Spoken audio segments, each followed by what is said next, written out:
Winnie stood on the yacht and cast her eyes far away. There was a grand award ceremony tonight, and there weren't many people on the sea. After searching for a long time, she still couldn't find Ben and Regina's yacht.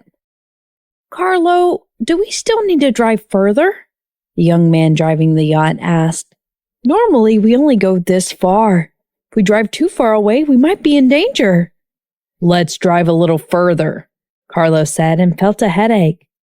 If Ben wants to commit a crime, he definitely won't do it near the shore or at places with lots of people gathered around.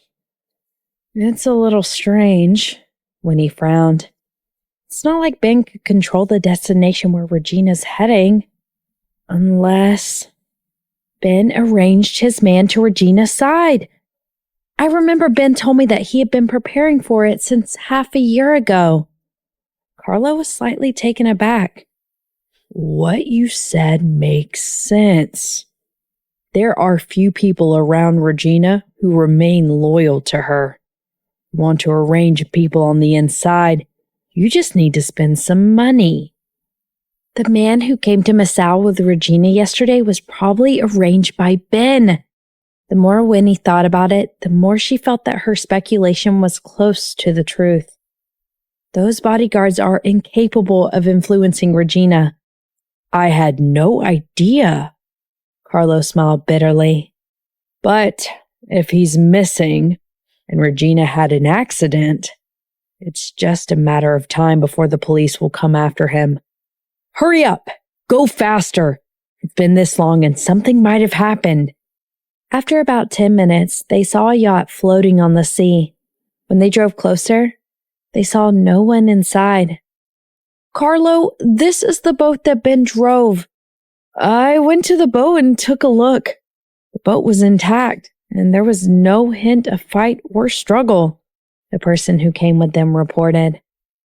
"Seems like they have succeeded," Carlo's brow furrowed. "We don't know where they are. The sea is so vast and endless." "I touched the engine. It's still warm," their entourage said. "He should not be far." The young man who drove the yacht said, Let's go to the right. The wind's weaker on the right side, and usually that is the choice people will make. It's not safe to go against the wind unless the people on that boat want to risk their lives." Carlo nodded. Even if Ben wanted to die, the yacht's driver wouldn't be as mad as him. After driving for more than 20 minutes to the left, they finally saw a double-decker luxury yacht. Looking into the distance with binoculars, they could vaguely see a woman being dragged by a rope on the side of the yacht. "He really did it!" Carlo gave the binoculars to Winnie. Winnie also saw it. Regina's wrists were tied up and her body was fixed to the side of the yacht. Being dragged, her lower body was soaked in the water. As the yacht drew closer, they could see Regina's terrified face. She no longer looked as arrogant as she used to be. In fact, Winnie felt slightly happy about this. But if it continued, it was only a matter of time before someone died. Carlo ordered his men to chase the yacht and shouted through the loudspeaker, "Ben, stop right there! Look who's here! Winnie's here!" The speeding yacht finally came to a stop. Ben came out in a white shirt and jeans. When he saw Winnie, his handsome eyes were filled with anger. His hair was tousled by the sea breeze. "Carlo, why did you bring her here?" "It was my decision to come here." Winnie glanced at Regina, who was on the verge of death. Worry flashed across her eyes. Ben was slightly taken aback, and a trace of expectation slowly seeped out of his eyes. "Winnie, you..." "Don't misunderstand. I just feel that what happened back then had something to do with me," Winnie said after some thought. "If I had broken up with you earlier, I might not have gotten involved in the aftermath, and you wouldn't have become a victim. Actually, we should have broken up when you went abroad." Ben smiled bitterly. So that's what she was thinking. Save me." Regina looked at Winnie as if she had seen her savior. She spoke weakly. Winnie! Winnie couldn't help but say in disgust, "Do you still remember how you kidnapped me and how I begged you? Miss Regina, you have done so many terrible things in your life. You never left any leeway for others. Haven't you foreseen that you would have such a day?"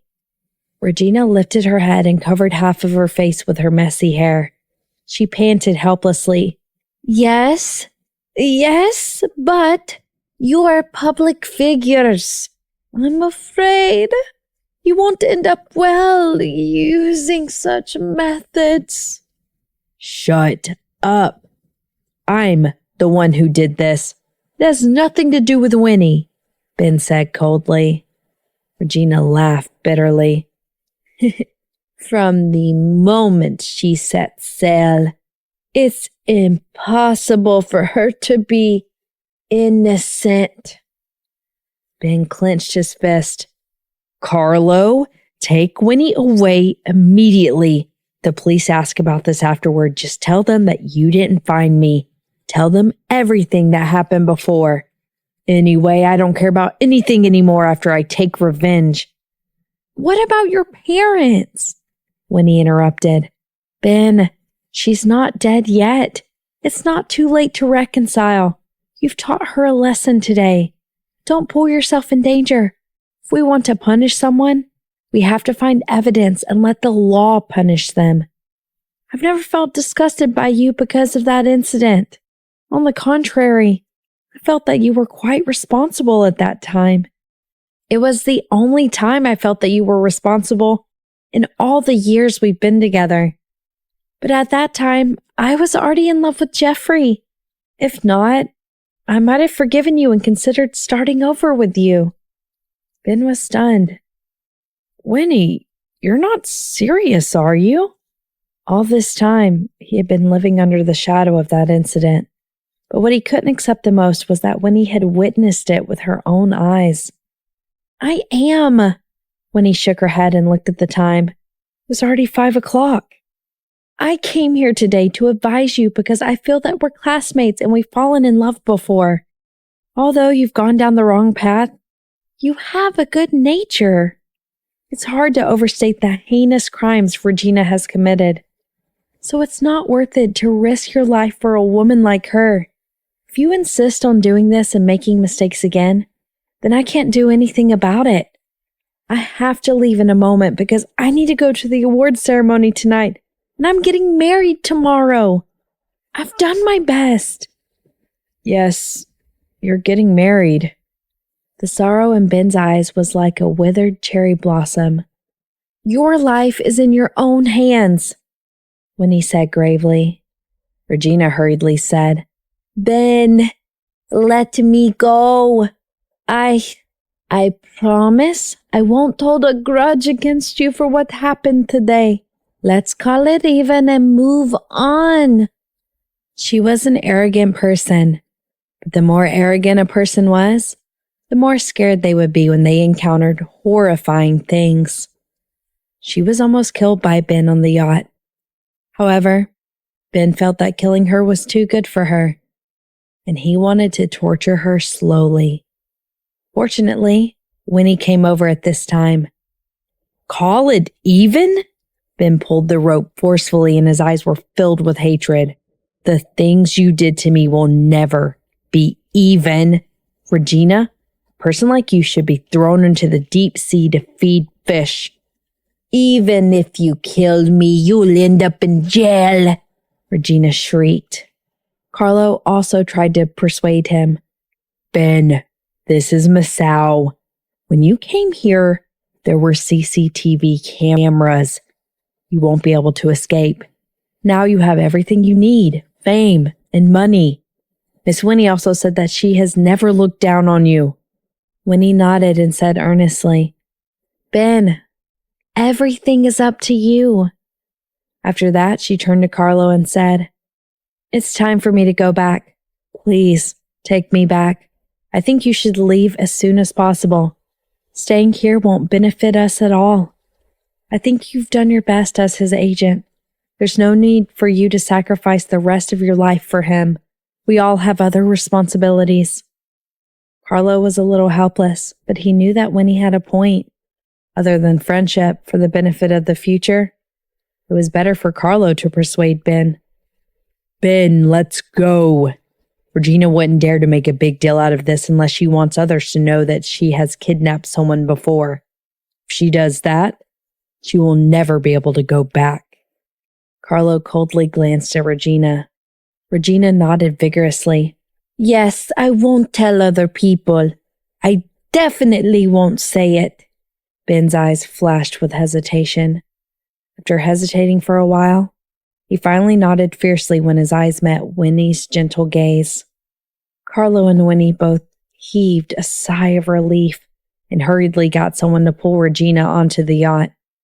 Regina had no idea how long she had been in the water, and her entire face was pale. Her bodyguards were also tied up under the yacht. It seemed like they had been drugged. The handsome man that Regina had brought along earlier was lying comfortably on the sofa and drinking red wine. When he saw them enter the room, he was puzzled. Alas, Regina was not dead in the end? You! Regina roared in anger. She wanted to eat him alive. If she hadn't been deceived by him and fallen into his trap, she wouldn't have been caught by Ben and almost lost her life. Hey, why are you being so fierce? Ben was willing to give me $1 billion, so of course I'd love to sell you. Will you give me $1 billion? The man sneered. Your family's a bunch of capitalists and exploiters. Not only do you want to sleep with us, but you also want to suck us dry. Winnie, who was following behind them, suddenly realized that it was true. With $1 billion, he could escape to any country. Regina really had nothing to do with that. I won't let you off. Regina's eyes were bloodshot and she wanted to devour him alive. Hey, you said you would protect me. The man immediately looked at Ben. If anything happens to me, I'll reveal what happened today. You've got the money. Once you're ashore, you can flee away, Ben said, his face expressionless. Thank you, the man whistled.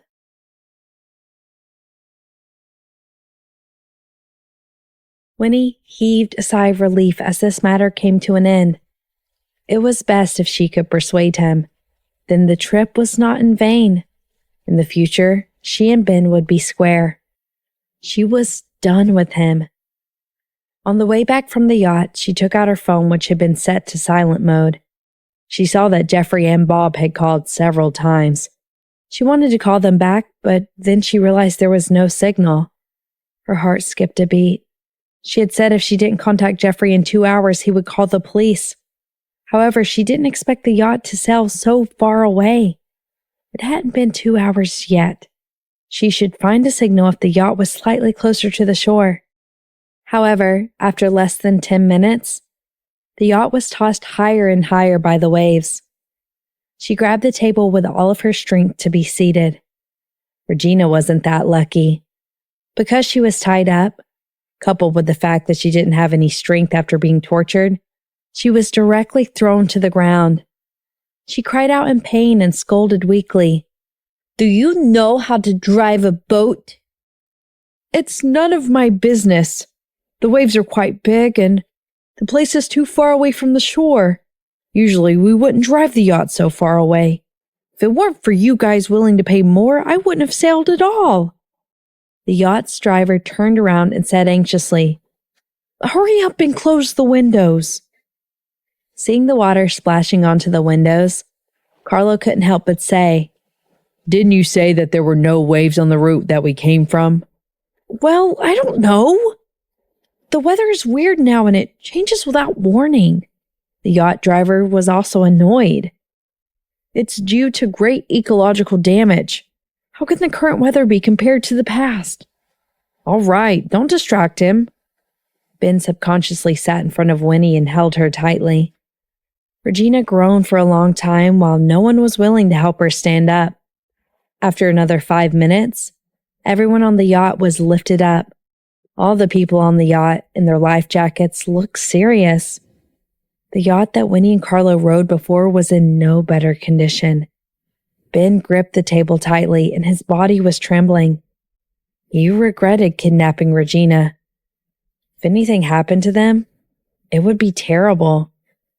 "Quick, let go of me!" Regina was also afraid. Winnie glanced at her and rushed over. She grabbed the scissors on the table and helped her cut the rope. "Winnie!" Ben frowned. It was at this moment that a wave pushed the yacht to the side. Everyone inside screamed, "It's going to capsize! Hurry up and get out!" The captain shouted and took the lead to escape from the door. For a moment, everyone was scrambling to escape. No one cared whether they were friends or not. Running for their lives was the only thing that mattered, and Winnie was no exception. A huge wave of water poured into the yacht, and she choked several times. The waves made her almost black out, and for a moment, she thought she was going to die. "Winnie, hurry up!" Ben pulled her and pushed her out. It wasn't easy for her to get out of the water. The waves came one after another. "Over here! Help!"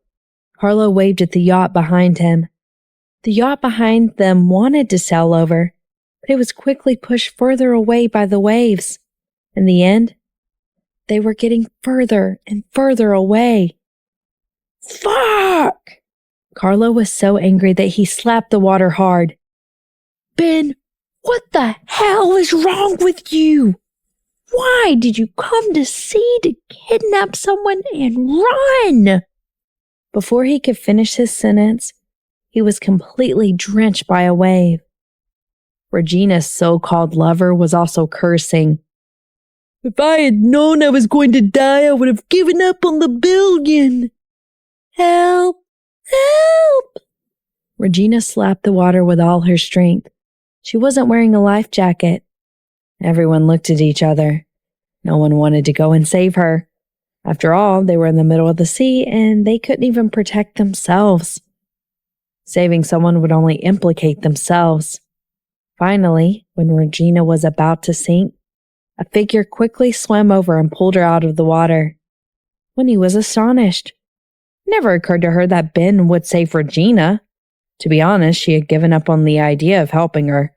She wasn't that great, and she wanted to live. She had parents, children, and a husband. Ben looked at Regina, who was barely alive, and his eyes were filled with disgust. He really wanted her to die, and he wanted her to die immediately. But the moment she sank, he suddenly knew how it felt to see someone die. Winnie was right. It wasn't worth it to kill someone like her. But it was too late for him to understand. He thought about suicide in the past. But at this moment, he realized that he was afraid of death. Winnie was also afraid of death. The waves made her dizzy. And at that moment, she thought of many people and many things. She was getting married the next day, but she was going to miss the wedding forever. Jeffrey had once given her a photo of him in his wedding clothes. She said he was very handsome, and he was really handsome. If she wished to be with him, never would she have the chance. Her eyes became more and more muddled, and everything in front of her was spinning. Jeffrey just got off the plane. The first thing he did was turn on his phone, but he didn't receive a call from Winnie. Thinking of her words, he was about to call the police when urgent news popped up on his phone. A storm had occurred on the coast of Nassau and overturned a yacht. The victims were suspected to be the popular singers Ben and Winnie. In the evening at the airport, his legs were a little bit stiff and he couldn't stand properly. His eyes were fixed on the news, and his mind was blank. He felt like he was still on the plane. When he was descending, his mind was buzzing, and it was painful. How did Winnie become a victim? She was preparing to be his bride. Now he couldn't care less about why Winnie and Ben were together. His fingers trembled as he searched for the consulate's number. I want to ask about the yacht that was overturned in the sea. Who were the victims? I heard that Winnie and Ben are involved. You're a reporter, right? I'm sorry, I can't answer this question. However, the Coast Guard has recovered the bodies. We don't know how many people have died so far. I'm not a reporter, Before Jeffrey could finish his sentence, the phone had already hung up. He felt a chill run down his spine. After a moment of quivering, he suddenly rushed out of the airport in a frenzy. Half an hour later, when he arrived at the hospital, the entrance was crowded with reporters. Previously, many reporters had arrived in Macau waiting for the awards ceremony. They didn't expect such shocking news. Winnie and Ben had died at sea together. This could shock the entire entertainment industry, especially considering the fact Winnie was getting married tomorrow. What did this mean? It meant that the old lovers who had broken up were dating again on the eve of the bride's wedding, but unfortunately, they encountered a rogue wave. Now the media wanted to know if they were killed or not, as well as the true purpose of their trip on the sea. Get out of my way! Jeffrey pushed through the crowd and rushed in like he was mad. It's Jeffrey! Jeffrey! Someone recognized him quickly. The microphones were pushed toward him frantically. Jeffrey, do you know that your wife and Ben are secretly together? Are they having an affair? Are you angry now? A series of words were like cannonballs. Jeffrey's eyes were red as he grabbed a microphone and smashed it onto the ground. All of you shut up. My wife had an accident. All you reporters know is gossip. You don't know anything because it wasn't your family who had an accident. Let me tell you, Winnie didn't do anything wrong to me. Before she boarded the yacht, she even called me to tell me about it. If you ask any more questions, I'll tear your mouths apart. His hostile eyes were like those of a beast that was about to break down. He glared at the people who recognized him. The reporters were a little scared and did not dare to utter a word. Go away. Jeffrey pushed himself out of the crowd and rushed into the hospital. A nurse who was guiding the patient stood at the door. He grabbed her clothes and shouted, Where's Winnie? She's one of the people injured in the capsized yacht who have been sent over here tonight. The nurse opened her mouth. Don't tell me she's dead. Before she could speak, Jeffrey continued shouting, Even if she's dead, you have to pull her back from the Grim Reaper. The nurse was frightened by him and trembled. I don't know. She was sent here not long ago and the doctors are trying to resuscitate her. I don't know if she's still alive. You mean she's not dead? Jeffrey's eyes trembled as he saw hope. Didn't they say the news that she was a victim? Several people have been taken to the hospital, but I haven't heard any of them were already dead, the nurse said honestly. You can go up and ask. Before she could finish her sentence, the nurse was pushed away as Jeffrey ran inside quickly. She heaved a sigh of relief. Although there were many people who pretended to be family members to acquire information, one could tell by their eyes whether they were real family or not. While Jeffrey was searching around the hospital, he bumped into Bob, who was coming out of a ward on the 3rd floor. Where's Winnie? Jeffrey felt relieved when he saw his calm face. She's inside. I was just about to call you, Bob said. She choked on a lot of water. Fortunately, she was rescued in time, but she is still unconscious right now. Jeffrey took a long, deep breath. Only then did he realize that his legs had been shaking all this time. He felt like his heart had been hanging in midair and was calmed down, and he finally found his breath. His arms trembled as he pushed open the door. He found that there were 2 beds inside, both of which were occupied by patients. Winnie was lying on one of the beds. Her delicate little face was pale from almost drowning herself. He reached out his hand to feel for her breath. Knowing that she was still breathing, he held her hand tightly. Winnie, why do I like a woman like you? He stared at her hatefully, his tone bitter. You're about to get married and you still caused a lot of trouble. Do you really want me to fight with you? Wake up right now or I'll teach you a lesson. In her sleep, Winnie's eyelashes did not tremble, but her hand that he was holding seemed to gain some strength and gently held his hand back. Jeffrey immediately felt it. He grabbed Winnie's hand and pressed it against his chest. His heart hurt, and he was more terrified. Mr. Jeffrey, I'm sorry, Bob said apologetically. It's all because of me. I didn't look after her well, so that something like this happened to her. You did nothing wrong. Jeffrey looked feebly and felt a little lonely. Winnie can be like this sometimes. I wonder what secrets she and Ben are keeping from us. Then he laughed bitterly. Oh, right. Did Ben die? A person like him must have drowned. Bob saw the look of expectation on his face. His mouth twitched. No. What? Jeffrey stood up in anger. Was he not on the sea? He encountered rogue waves that sounded dangerous. It's already so dangerous. Why can't he die? What exactly is he made of? Is he made of a life buoy?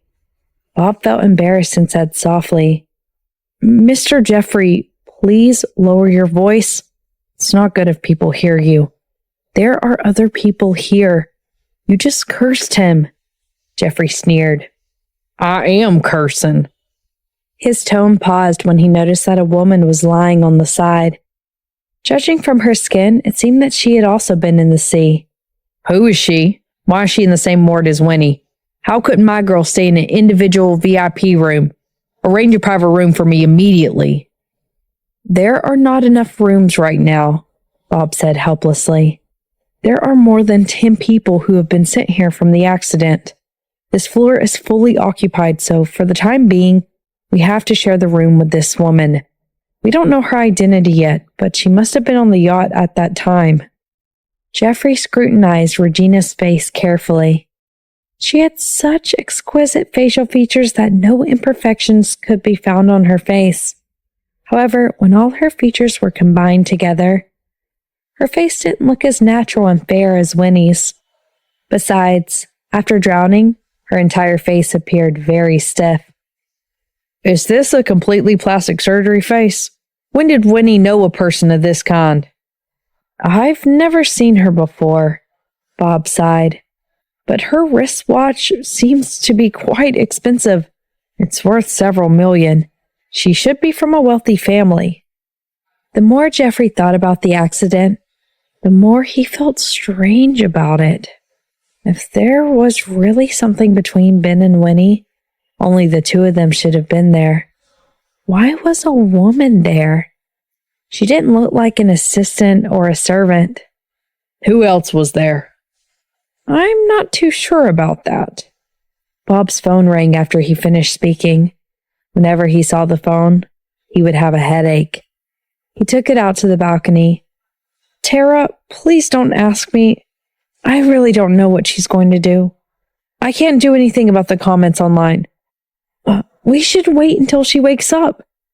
She definitely won't be able to attend the awards ceremony. The award has to be canceled. It's not good. Jeffrey realized instantly that since Winnie and Ben had had an accident together, the reporters must be making wild guesses and writing nonsense. In fact, it made sense that people thought this way. Last year, the two of them spent a night in a hotel for an implausible reason. And this year, Winnie went to meet her ex-boyfriend on the eve of their wedding. It was presumed that he must have been cuckolded. To be honest, even if he bothered to explain everything to the public, they might not choose to believe it. Winnie and Ben's careers would be ruined, and their fans would no longer follow them. Tara must be frantic right now. 10 minutes later, the police arrived to investigate. Winnie's identity was quickly confirmed, and her passport was complete. But when the police turned to Regina, police took a long time to find her departure records. Oh, so this is Regina, the daughter of the president of SL Entertainment Company. Jeffrey was stunned. He felt that the name of the company sounded familiar to him. Bob was surprised and said, "Isn't SL Entertainment the company that Ben signed with?" Jeffrey frowned. What were the three of them doing there? Bob found it hard to accept. Could it be that Winnie's planning to leave? But it can't be. I heard that the agency is very demanding. No way. If she wanted to leave, she would definitely tell me. Jeffrey rejected it flatly. He ignored him and directly asked the police. Hello, I'm Winnie's husband. Have you confirmed who else was in the accident? Almost, except for a few others. But I think we have figured it out. Police officer saw Jeffrey was a family member and didn't intend to hide anything from him. Ben, Carlo, the driver, and 7 bodyguards. Some of them are local and 3 of them are from abroad. The one who drowned should be brought here by Regina. There was also a celebrity, but he is not a pop star. Jeffrey found it very suspicious. They are really lucky, the police sighed. Fortunately, at that time, a yacht passed by and witnessed the accident. It immediately sent a distress signal to nearby ships. Luckily, the lifeguards were nearby and came in time. These celebrities really shouldn't have driven so far on the sea. Usually, no yacht will drive so far away. No one should travel merely for excitement in such a way. Jeffrey's heart was heavy when he heard that. My wife is not someone who likes to seek excitement. The police looked at him with a complicated expression and suddenly smiled. That might not be the case. This accident is not a simple case of having fun on the sea. It might be a kidnapping and extortion case. How is that possible? Bob denied loudly. The police officer pulled Regina's blanket and pointed at her wrist. There were circles of marks on her arm that showed she had been tied up. Look, look. The lifeguards pulled her up. They found that her hands had been tied up. I also asked the doctor. Her legs as well as her upper body were all injured. She seemed to have been tortured before, so it's very likely that she was kidnapped and beaten. However, we can't sort out exactly what happened unless she wakes up. The bodyguards did not wear life jackets when they were rescued, but they were good at swimming. The doctor has detected drugs in their blood. One of them drowned himself probably because he has overdosed. When the boat capsized, he woke up too late to save himself from drowning. Jeffrey and Bob were shocked. The yacht's being salvaged now, the police said seriously. I hope we can salvage it and find something. All right, we've checked Ben's bank account. An hour and a half ago, he transferred $1 billion to that male celebrity who was with them through his Swiss bank account. Anyway, the case has already been assigned to the special task force. These related people can't leave Macau for the time being. Jeffrey found it hard to accept and was furious. Come on, what does this have to do with my wife? We're getting back to Rosewood City tomorrow to get married. She was on the yacht, the police replied. After all, we have to find out what happened. And this matter involves other countries. Regina is a person of importance. The police left, and Jeffrey was so angry that he kicked a chair in the ward and smashed a cup. Bob advised him, but he shouted, I must get married. Do you understand? I must get married. After shouting, he felt indignant and ran to Winnie, who was unconscious. Winnie, wake up and get married to me immediately. Who told you to meet Ben? How can the wedding continue? Why aren't you waking up? Don't you understand me? I want to get married. Bob was speechless. He felt that Jeffrey was like a stubborn maniac. All he wanted to do was to complete the wedding ceremony. Mr. Jeffrey, you are disturbing her, he stammered. After all, she's a patient. I don't care. If you can't go back, then let's go to Macau Church and get married. Jeffrey kicked the table in frustration. We're getting married tomorrow anyway. The media had spread unbearable rumors about it. It was really incredible that he could still insist on getting married. To be honest, Tara had previously told her to keep Jeffrey under control. If Jeffrey really said something unfavorable to Winnie at this moment, She would never be able to turn things around. But he didn't expect that he didn't even need to say it. He looked at Winnie and sighed. Winnie, if you don't cherish him in the future, even I, your assistant, will not follow you, he thought. During this period, Kendrick also called to ask how Winnie was doing. They planned to fly to Miss out immediately. Mom, Dad, please don't come here, Jeffrey hurriedly said. The doctor said that Winnie's life's not in danger and she should be waking up soon. You two don't need to come here. I'll take good care of Winnie. Jeffrey, I'm really sorry. Kendrick had seen the news online. Everyone was speculating that his daughter was having an affair with Ben, but Jeffrey still took care of her without hesitation.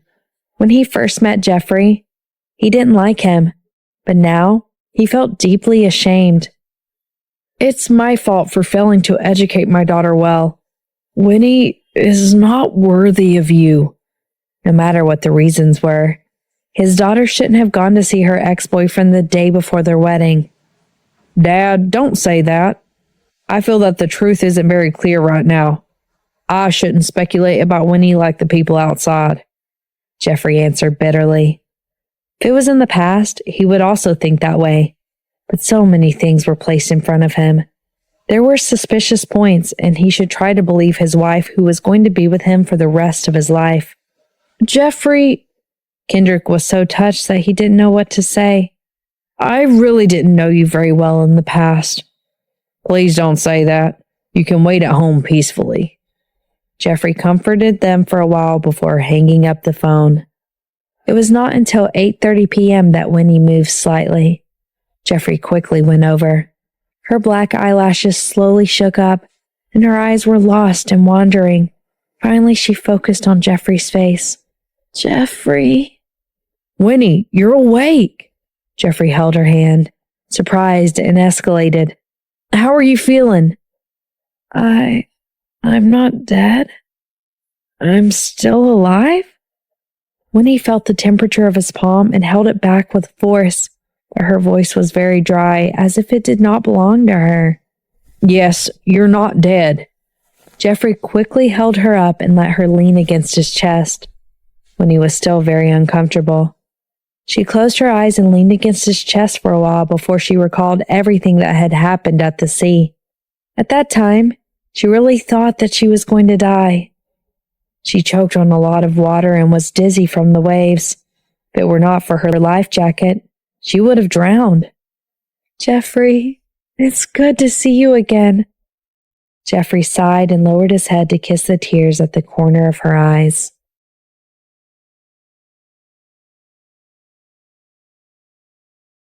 Jeffrey rested his chin on Winnie's forehead and held her cold little face with one hand.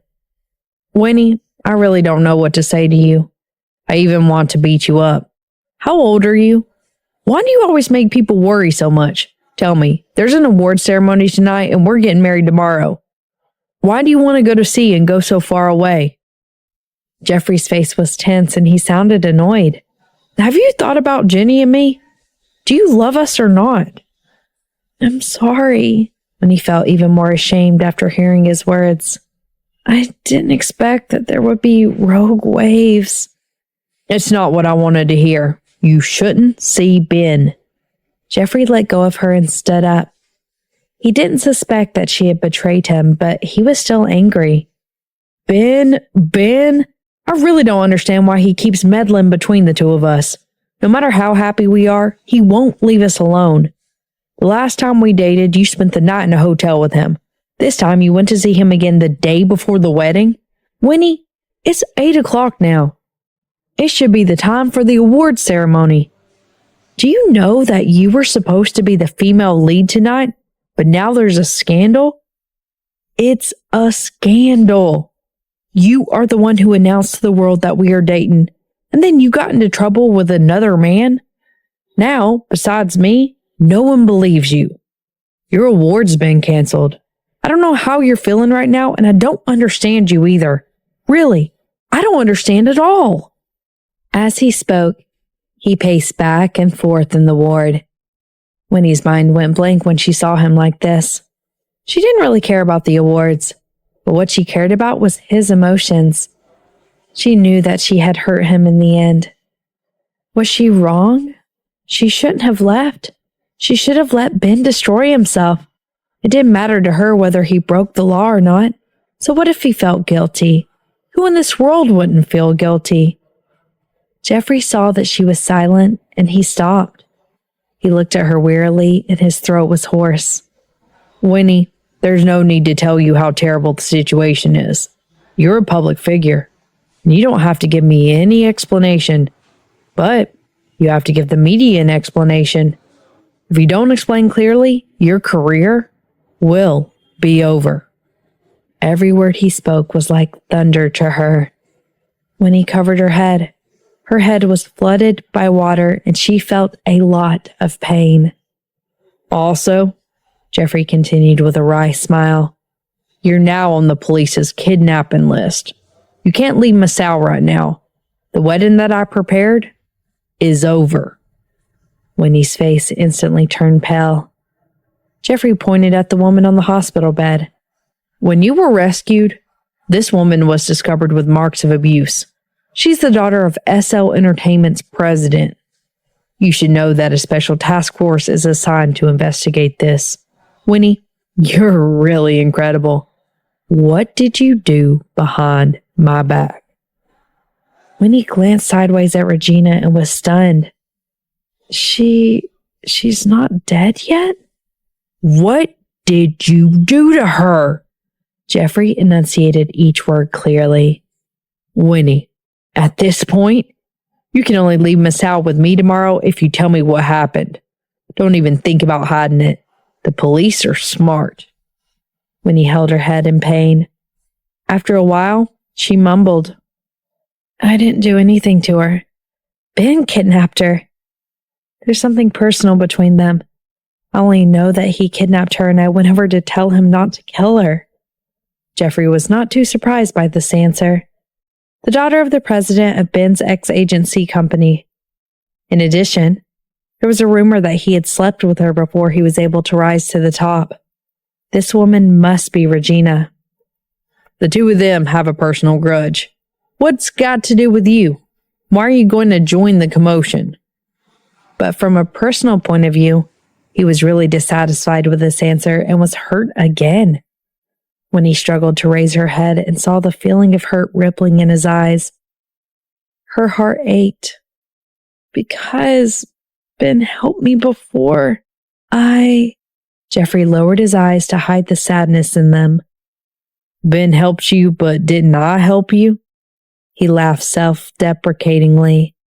His restless heart seemed to have fallen into the dust. Before we boarded the yacht, you said you loved me. You even said that if I couldn't contact you after 3 hours, I should call the police. This means that you knew you were in danger, but you still went. Winnie, maybe you love me, but do you still love Ben deep in your heart? Winnie was stunned. When she saw his disappointed and dejected look, she panicked. No? Let me finish, Jeffrey interrupted her. Ever since we had gotten the marriage certificate without any grudge today, I've always thought that you love me because you gave birth to Jenny for me. But when I think about it, is it because I'm Jenny's father that you treat me differently? Could it be you think the child needs a father? Perhaps if Jenny were Ben's child, you would return to his side. He raised his head and was at a loss. He had tried his best to accept this relationship. He had even thought that the child was Ben's. But why was it that Ben could always appear between the two of them? Winnie looked at his dreary yet handsome face and shook her head vigorously. For the first time, she realized that he was so far away from her. Last time they broke up at Christmas, they had a huge argument and hurt each other. It was painful and disappointing. She could see the hatred in his eyes. But this time, it was not the same. He was just frustrated and at a loss. This made her even more afraid. Jeffrey, when I went there, I didn't think it would be dangerous, she said with a lump in her throat. I told Carlo that I would only go there to persuade him. If he doesn't give up, we'll leave. I owe him, I really do. Last year on the night, he helped me once. Just because he helped you once, you're willing to risk everything? Your own career and husband? Jeffrey waved her hand away. I don't understand. It's not because he helped you, it's because he's also the person in your heart. Jeffrey, don't make things difficult for Winnie anymore. A weak voice suddenly came from the door. The two of them looked over. Ben appeared out of nowhere. He looked haggard and wore a white hospital gown. He looked as if he had just recovered from a serious illness. Jeffrey looked at him. Old and new grudges surged up. He rushed over and grabbed his collar. Ben, why didn't you drown to death? Why are people like you still alive? Since you like her so much, why didn't you compete with me in the first place? Now that I'm getting married, why did you come out to harass her? Are you a man or not? Tell me. He really hated him to the core, but he did not know that his last sentence had stabbed Ben hard, who was on the verge of collapsing. Jeffrey pushed him against the wall. He looked at him and laughed. His eyes were filled with grief. You're right. I didn't come to compete because I didn't feel like a man at that time. Jeffrey frowned and did not understand what Ben meant. Do you know why Winnie's willing to help me? Because she feels that she owes me.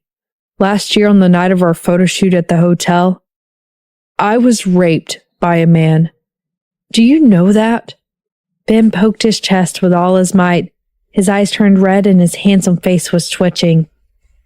Jeffrey was stunned. He had never expected such a thing to happen. He turned around to look at Winnie and saw that she had quietly curled herself up into a ball. She buried her face into the blanket and said in a hoarse voice, "Ben, stop talking." What happened that night was a nightmare for everyone. She often had nightmares about that incident. She was disgusted with the act of lovemaking between a man and a woman at first, also because of that night. Winnie, I didn't expect you to keep your promise. Ben's eyes were red. My assistant said that he hoped that you wouldn't tell anyone about what happened that night. So you didn't tell anyone. Actually, even if you did, I wouldn't blame you. Since I promised not to tell anyone, I couldn't. Winnie pinched the corner of her blanket and said with a hoarse voice. It was not the case that she did not hear Ben's screams that night. It was not the case that she did not hear his cries that night. He had abandoned the dignity of a man. Secrets about other people's extreme privacy and dignity could not be casually shared just because they were her husband and parents. That would be immoral. Trigger warning. The following episode contains certain events which some listeners may find disturbing. It is intended for mature audiences. Listener discretion is advised. After finding out the truth, Jeffrey was shocked. Why did this happen? What happened that night? Jeffrey questioned angrily. Actually, Winnie doesn't have to feel guilty. It was my own fault, and I implicated her. Ben glanced at Regina, who was still unconscious on the bed. The rumors outside weren't wrong. In order to rise to the top, I followed Regina and was always manipulated by her. Later on, I wanted to return to the country to develop my relationship with Winnie. Regina found out that Winnie was my first girlfriend and kidnapped her. That night, I went over and Regina said that we have to choose either myself or Winnie to be toyed with by her man. Jeffrey clenched his fist tightly as blood-red hatred gushed out of his eyes. He had no idea what had happened to her that night. He really wanted to strangle that woman to death. Ben leaned against the wall and slowly sat down on the ground. I was scared too. I was timid at the time. When I saw Winnie being stripped naked and she kept crying, I knew that I wasn't a good person. I couldn't stick to the promise of giving her happiness, and in the end, she was implicated because of me. So I stood up. Regina was really vicious. She let Winnie watch from the side and watch me being She even recorded the entire process. Winnie covered her face with the blanket and she was cowering inside. She did not want to recall what had happened that night at all. Ben continued, laughing. Why do you think I didn't pursue Winnie with you when you were in Venice this year? Because I don't think I have the right. In front of her, I have no dignity at all. I'm not even a man. Tell me, how am I supposed to pursue her? Later, when I was photographed in the hotel, Regina was the one who told the reporters. Winnie felt that she owed me. She felt that if it weren't for the fact that I wanted to achieve our dreams and didn't want to go back to her father to make him proud, I wouldn't have sold my body. If it wasn't for me standing up for her, I wouldn't have been toyed with. Ben wiped away the tears from the corners of his eyes. Jeffrey, I've even thought about taking my own life. Ben raised his right wrist. There were still scars on it. I've cut it before, but I didn't die. Jeffrey fell into silence. He was a man, and he knew how much it would hurt. To be honest, if he had been toyed with in front of Winnie, I hope you don't doubt Winnie, Ben said bitterly. She's a good person. She feels sorry for me. In fact, I brought this upon myself. She doesn't need to feel guilty about me. Jeffrey, Winnie doesn't love me. I can feel it. In the afternoon, when she came to persuade me, she said that it was because I was her classmate and she didn't want to see me ending up like this. She also said that if I didn't listen to her, she wouldn't have any other choice. She still had a husband and a child, and she still had to go back to attend the award ceremony, to attend the wedding tomorrow. But on the way back, no one expected that such an accident would happen. Jeffrey finally felt relieved, but he did not sympathize with Ben because in his eyes, what he had done in the past was too unmanly. Ben, I don't care about your matters. Of course, I also need to thank you for protecting my girlfriend last year. But don't forget that it was all because of you. After a long while, Jeffrey's face darkened. I only care about my wife. I don't need to tell you. I think you already know what the reporter said, and the police. You definitely can't cover up the kidnapping. I'll explain it to the police, Ben suddenly said. At the same time, I'll publicly explain the whole story. Winnie and Jeffrey were both shocked. Because I want to call the police. I want to report that Winnie was kidnapped last year and that I was hurt. Ben clenched his fist. I have all the evidence from last year, but I didn't dare to say anything to protect my pride, and I didn't dare to make a big deal out of it. But your video is in Regina's hands, Winnie reminded him in a low voice. Aren't you afraid of it being released? Winnie, I was the one who died once in the sea. I'm not afraid of anything anymore. Ben said with a self-deprecating smile. You're right. I shouldn't have destroyed myself to deal with this woman. Everyone should follow the path of the law. When I went to save Regina after I fell into the sea, I suddenly understood. It's actually very easy to kill someone. With a knife, everything is settled. If I don't extend my hand to her, she'll die. But I have to bear the crime of murder forever. I'm not God, and I don't have the right to decide the life and death of others. Winnie heaved a sigh of relief. For Ben to be able to walk out of that painful past was probably the best ending for everyone. Jeffrey's tightly knitted brows also relaxed. It's good that you can think like that. Ben, the meaning of the word man doesn't disappear just because someone's done something to you. It depends on your actions and responsibilities. Just like what you did to Winnie in the past. I don't think you're a man, but now you are.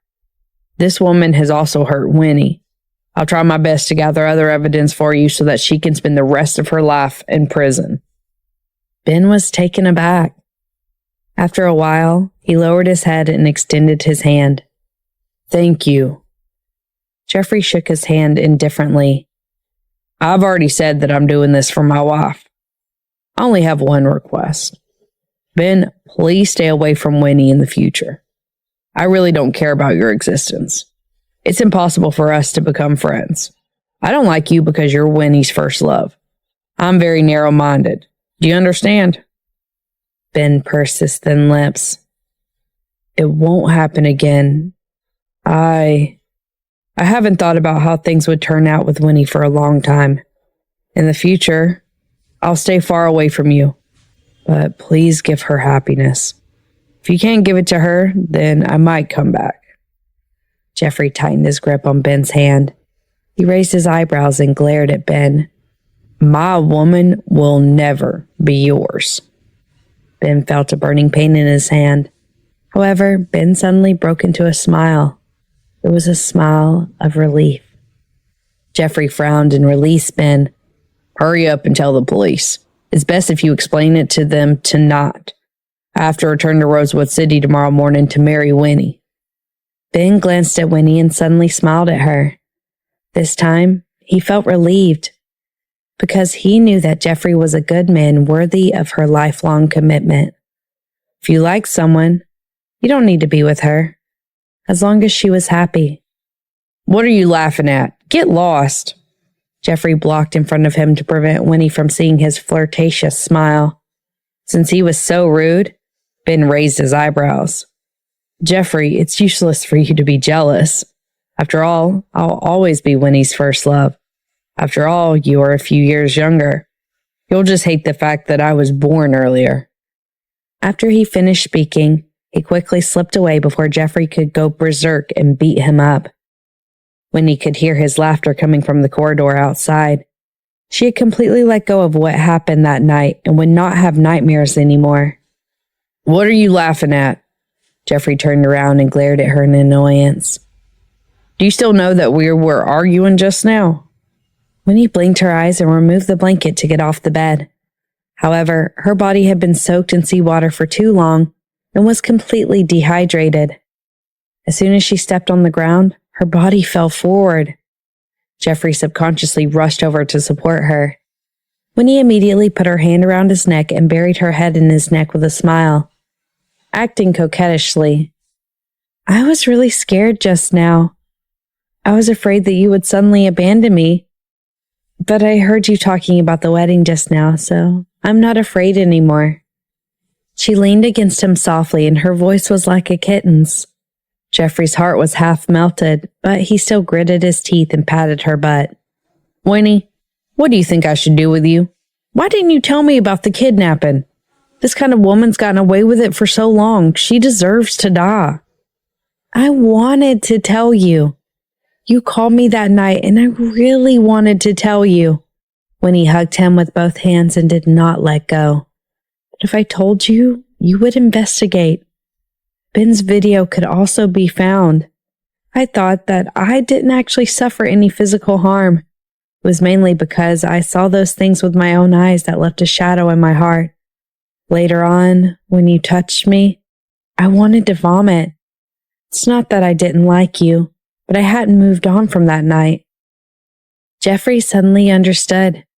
It turned out that she would vomit when the two of them were intimate. It turned out that after the two of them got back together, he often saw her having nightmares in the middle of the night. But I was hurt, Jeffrey sighed. Even though Ben explained it clearly, I'm still very upset. I'm not happy at all because you put your promise first and me second. I'm sorry. When he raised her pale face. I'll spend my whole life trying to make it up to you, okay? I don't want it, someone snorted. When he blinked. Then I'll give birth to our second child for you, okay? Jeffrey lowered his head and glanced at her. He suddenly picked her up and said, Who cares about a child? I'm not Aaron. I don't care about the child at all. He carried her directly to the bed and ordered coldly, Lie down properly. I'll get you some food. Winnie watched him leave. Her heart was incredibly soft. He was still angry at her, but he was still taking care of her stomach. Jeffrey, Thank you for believing me this time."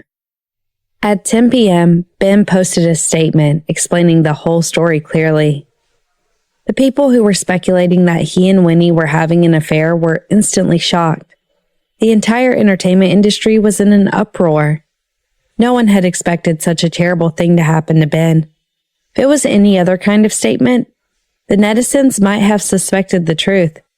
But when he revealed this truth, which would destroy his reputation completely, no one doubted it anymore. In a short period of time, the netizens dug up everything about Regina. Some said that she frequented nightclubs, while others said that she had taken drugs. Some unknown people even revealed that she had killed someone, but her father had suppressed it. Some netizens even issued a statement telling the artist of SL Entertainment to get out of the country and forbid them from making any more money here. They also urged the police to investigate the matter thoroughly. The reporters who were hiding in Nassau also went to the police station to interview them.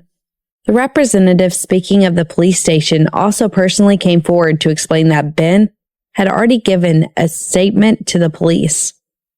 Ben also provided relevant evidence of Rhett committing a crime in Rosewood City at the time. At this point, it was almost certain that Ben was telling the truth. At midnight, Regina woke up. Her injuries were more serious, and she was the last to wake up. Just as she opened her eyes, she saw a tall and cold figure standing by the bed. His eyes were even cooler than obsidian, and there was a chill in his bones. However, his facial features were deep and profound. His facial features were so good-looking that even a woman would be jealous. She was stunned. Even though she had seen countless handsome men, she could not help but fall into a daze for a moment. "Are you arranged by my father? You're pretty good-looking," Jeffrey sneered. This woman was really cheap. She was already like this, yet she was still thinking about a man. He grabbed her neck with one hand and said rudely, "I think you're still not awake enough. Let me pinch you to wake you up a little." He exerted a lot of force. Regina felt a suffocating lack of oxygen. She was fully awake now. She turned her eyes and saw Winnie sitting on the other side of the bed, eating an apple. She grabbed the bedsheet with all her strength. When she was almost out of breath, Jeffrey let go of her hand and smiled brightly. "A woman like you can make me feel dirty by just touching you. It's a pity that I only found out today that you bullied my wife. Otherwise, I would definitely torture you bit by bit with my own hands." Regina's face was deathly pale. She coughed violently and said roughly, "You're Winnie's?" "Jeffrey," he patted her cheek forcefully. "I heard you wanted to find someone to rape her, right?" Regina felt a burning pain on her face. She pushed his hand away in humiliation and panted, "Do you know who I am? I know that you're going to jail soon," Jeffrey sneered. "Ben's told the police everything already.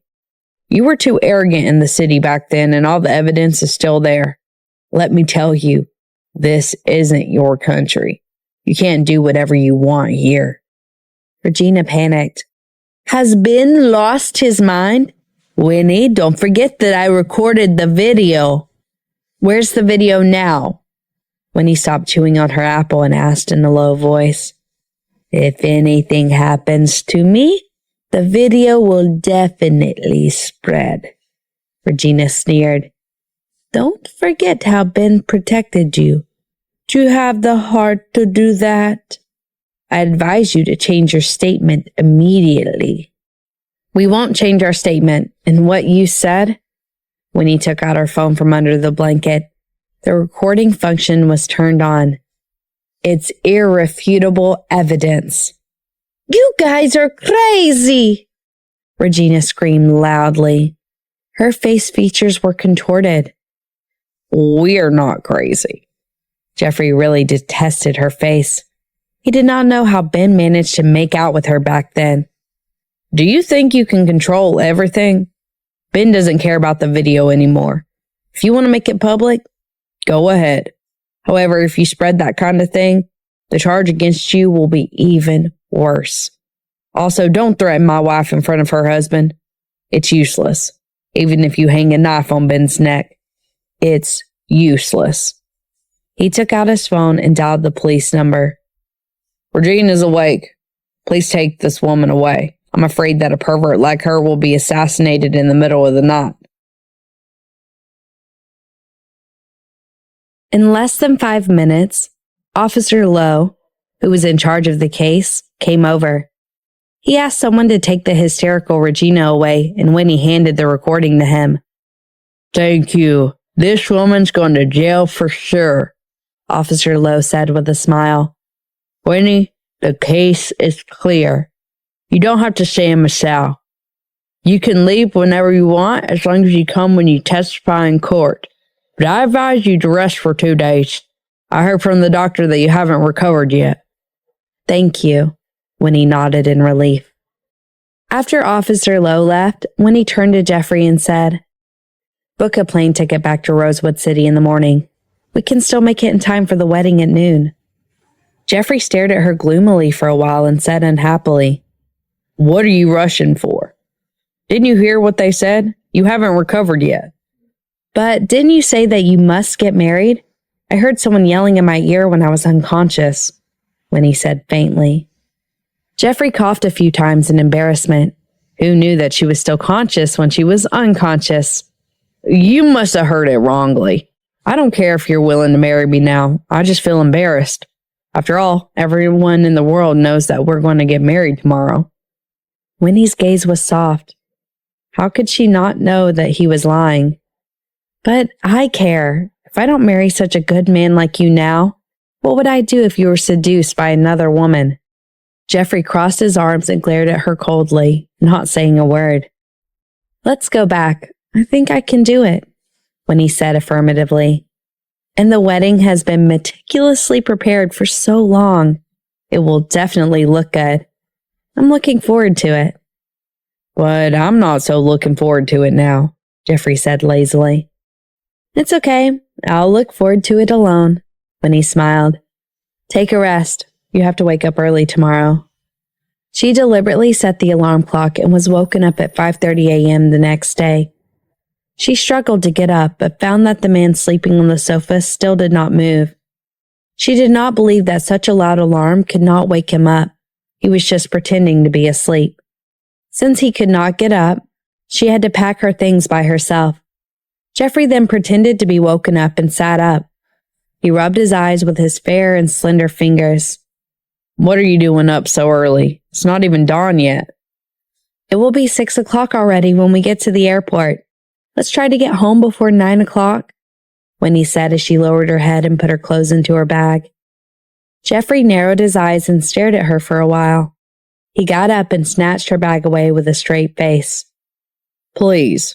You were literally fished out from the sea yesterday. Why are you doing this alone? Look at your shaky body. How am I supposed to consummate my marriage tonight? He grumbled while putting his coat on her. Winnie secretly looked at his fair and handsome face and secretly smiled.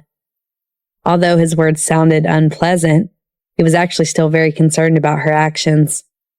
She knew that he was unhappy and she could understand it.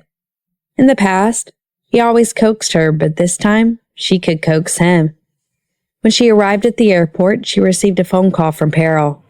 Have you two left yet? Yes, we're waiting to board the plane. When he looked at the time. We'll be there at 9:30. Let the makeup artist be ready. Can you handle it? Peril was a little worried. It's all right. Peril sighed. Although she had found out the whole story through Ben's post last night, and it was understandable, and no one was scolding her online. Jeffrey was innocent no matter what, and she must have been hurt. After all, it was her daughter and Ben's past that had caused all this. No one could say that they weren't responsible. Winnie, I don't care what Ben's done for you, but he chose his own path. As for you, you don't owe him anymore. Stay away from him in the future. It's best if you don't contact him anymore. I hope that you cherish Jeffrey. He's such a good boy. If you miss him, you won't be able to meet anyone like him again, Peril said earnestly. After all those things happened when everyone was scolding you, even your father and I felt that we couldn't forgive you, and he still spoke up for you. Love him well. You must cherish such a boy who loves you wholeheartedly. In the future, you must understand that family is the most important thing. I will. Winnie's voice was filled with guilt. You always make your parents worry, Peril smiled bitterly. Back then, you were told to not be together with Ben, but you refused to listen. Don't let us worry about you anymore. Peril sighed a few times before hanging up. Winnie turned around to look at the man who was sitting on the chair with his eyes closed. When he was about to fall asleep, she leaned over and gently placed his head on her shoulder. The plane landed at Rosewood City Airport. Jeffrey took the car and went straight home. Since the auspicious time for the wedding had already been missed, the two families decided to change at the woman's house and go straight to the hotel. Winnie spent a full hour and a half putting on makeup. The wedding dress she was wearing was custom made 3 months ago by a famous foreign designer. It was a fishtail-style wedding dress with its back exposed. The hem of the dress was filled with hand-embroidered roses, daffodils, and clover. When she walked out of the room, she was so dazzling that everyone around her paled in comparison. Jeffrey was stunned by what he saw. He had always known that Winnie was beautiful, but today she was breathtaking. Mama, you're pretty. Jenny ran up to Winnie, hugged her legs, and said with a sweet smile. Everyone laughed. Melissa hugged her granddaughter and said, This is the first time our Jenny's spoken so clearly. It's all because of the magic brought by her mother. Jenny grinned and said to Jeffrey, Papa is handsome. Everyone in the living room laughed. Jeffrey's eyes revealed a gentle smile. It's getting late. Let's go to the hotel, Kenneth reminded. Winnie took the initiative to take Jeffrey's hand. He glanced sideways at her and turned away, but soon he secretly went to look at her again. This happened many times. When they got into the car, Winnie caught his eyes again and kissed his lips. Okay, this is how it should be, the photographer said with a smile. Jeffrey whispered to her, What are you doing? Don't seduce me. I'm not seducing you. You're seducing me. Winnie's fingers gently caressed the white suit fabric on his chest. Her gaze was as gentle as water. Jeffrey, you look good today. You're the most handsome groom I've ever seen. She rarely praised him so directly. Jeffrey turned his face away in a slightly embarrassed manner. The tips of his ears turned red unnaturally. I'm born good looking. Winnie held his arm and leaned against his shoulder. She had been very tired since last night. Jeffrey's body moved and she said, Don't move, my head's a little dizzy. His eyes immediately became nervous and he quickly pulled her into his arms. Winnie closed her eyes happily. The wedding was held in the open air. When Winnie walked over, she was shocked by the beauty of the lawn. The huge lawn was filled with pink flowers. There were flower arches and a forest-style photo wall. Not only were there wedding photos of the two of them, but there were also childhood photos of the two of them. There were photos of the two of them from when they met, when they fell in love, when they broke up, when they got back together. There were photos of the two of them in school, cooking together, and all the details of their dates. There was a card hanging on the photo wall. The message on it was, Winnie, when I met you, you were already a public figure. We couldn't take photos casually. We were also very careful when taking photos. But I've kept every single photo of me with you carefully. We drank milk tea together, ate ice cream together, and ate barbecue together. I want to love you like this for the rest of my life. Jeffrey. Her eyes turned red as she looked at the photo. April appeared beside her out of nowhere. She smiled and said, Every single photo here was fixed by Jeffrey himself. He spent 2 days on this wall alone. Winnie was touched. She turned around, only to see Jeffrey turn his back to her and look up at the sky, pretending that he did not see anything. She giggled, leaned over and put her arm around his shoulder. Jeffrey, thank you for the surprise.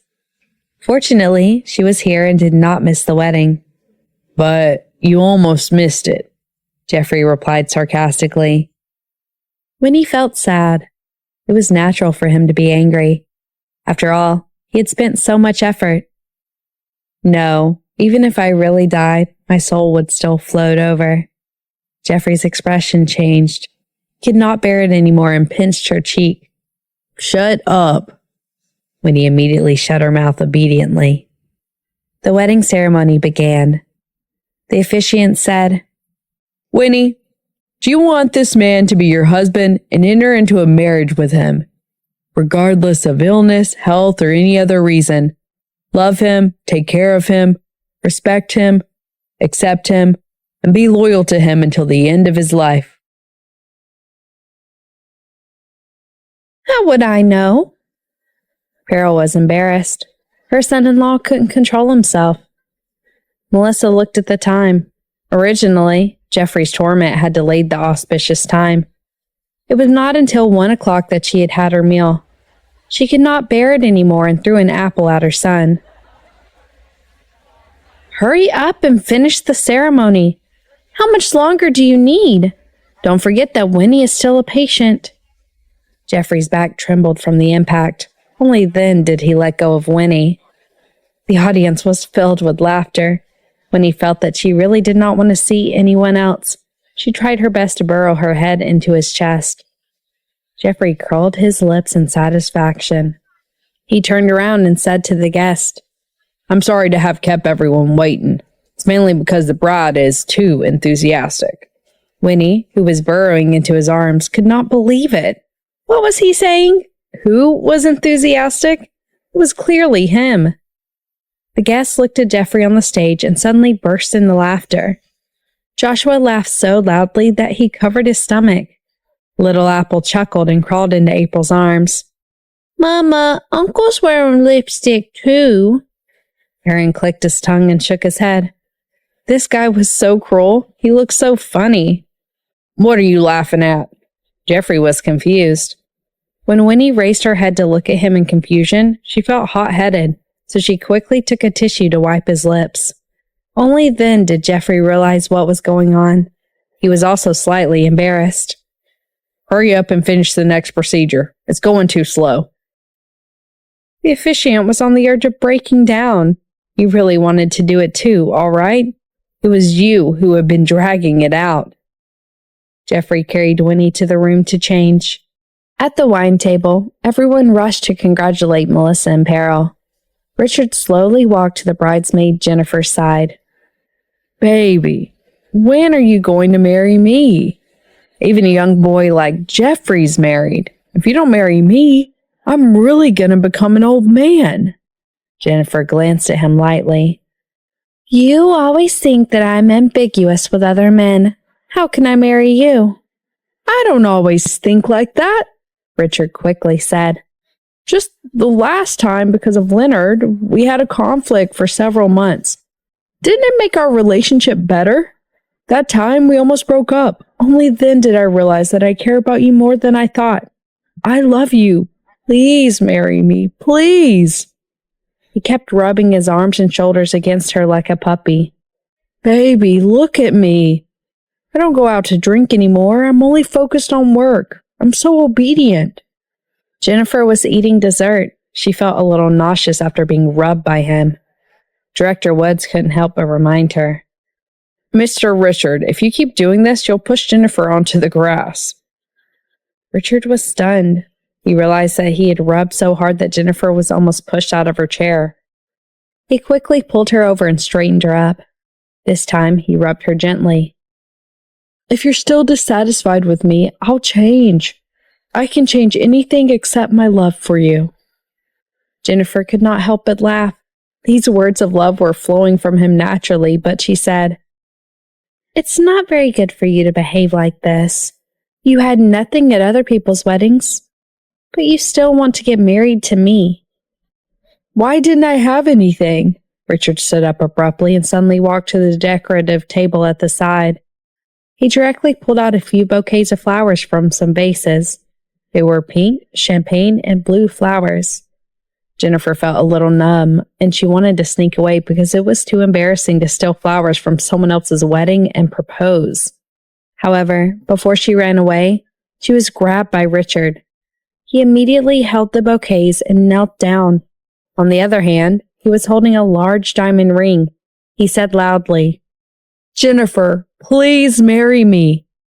2 years ago, we officially became lovers at someone else's wedding. 2 years later, I want to end our long courtship at someone else's wedding and tie the knot." His voice was so loud that it drowned the music and attracted everyone's attention. Fortunately, there was no media among the audience, or there would be an uproar. After all, Jennifer was now an A-list actress. If she were proposed to, it would definitely cause a sensation. Aaron, who was sitting at the next table, was stunned. "Richard's too fierce. He didn't even need to spend money to propose." Aaron touched his forehead and said, "How embarrassing. If I were Jennifer, I would definitely throw the flowers at him. Would it kill to buy flowers on your own?" April burst into laughter and said, "You're not Jennifer. How do you know her thoughts? I think it's a little touching. Marriage requires passion. Richard has it." She took the lead and raised her hand. "Good luck." The crowd started cheering as well. Today's wedding was already unusual enough, but it was unexpected that there would be an even more unusual proposal. "Say yes! Say yes!" The onlookers cheered. Jennifer was so embarrassed that her face turned red. She really wanted to kick Richard, who was standing in front of her. Who didn't yearn for a romantic proposal ceremony, especially for a public artist like her? Usually, didn't people need to plan meticulously for the proposal? For example, a few layers of cake, an ingenious way of giving a ring, and then inviting a few photographers? Yet he just picked someone else's flowers to propose at someone else's wedding? How could he be so shameless? After all, she was a star. Richard was so nervous that he felt his hair was burning. "Baby, I originally planned to propose to you in the next few days. I was also trying hard to think of a proposal ceremony. But today, when I saw someone else getting married, I couldn't help but feel envious. You see, although these flowers were from someone else's wedding, they were flown over from the Netherlands by Jeffrey. They are definitely more expensive, fresh, and beautiful than the ones in the city. I feel that I can save some money again. I have to save all this money for you to spend in the future."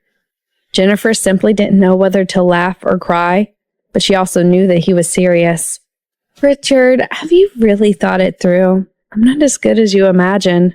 "No, you're amazing," Richard quickly said. "I like your enthusiasm, straightforwardness, lack of affection, and willingness to help others. Just like today's wedding, you were also the one who set up the bride and groom. I also like your conscientiousness in your work. Although I feel that you sometimes neglect me for your work, I understand that you don't feel enough of a sense of security and want to earn more money to seek comfort. I understand that when I was with you at the beginning, it was beautiful, and it was a faint feeling of attraction. Later, I fell in love with you unconsciously, and I love you more and more." Jennifer's eyes reddened at his words.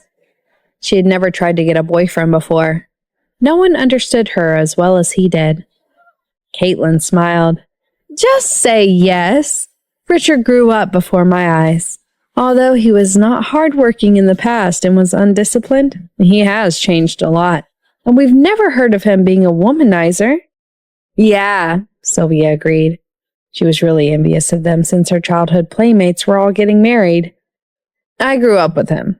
Really, he's the kind of person who harbors evil intentions but has no guts to act. If he is well managed, there won't be any problems." "Sylvia!" Richard stared at her anxiously. How could she ruin his reputation like this? Sylvia laughed and said, "In short, I've never seen Richard like anyone so much. April nodded and replied, Richard has a big heart, and he's willing to help others. He doesn't care about winning or losing, but he's also very careful in some aspects. He's a good man. What she said was true. If he weren't a big-hearted person, he wouldn't have been Aaron's friend for so long. Jennifer burst into laughter. Then she nodded and said, Since so many people are sticking up for you, I'll say yes. You'd better put the flowers back. Just put the ring on my finger. She was worried that Jeffrey would hold them responsible if they didn't put the flowers back. That's great, baby. Thank you. Richard held her up and spun her around happily. After attending so many weddings, he finally had his own wedding coming. Everyone smiled and clapped for them. They also sincerely wished them a happy marriage. Jeffrey accompanied Winnie after she had changed into a toasting outfit. They saw everyone surrounding Richard and Jennifer clapping and cheering.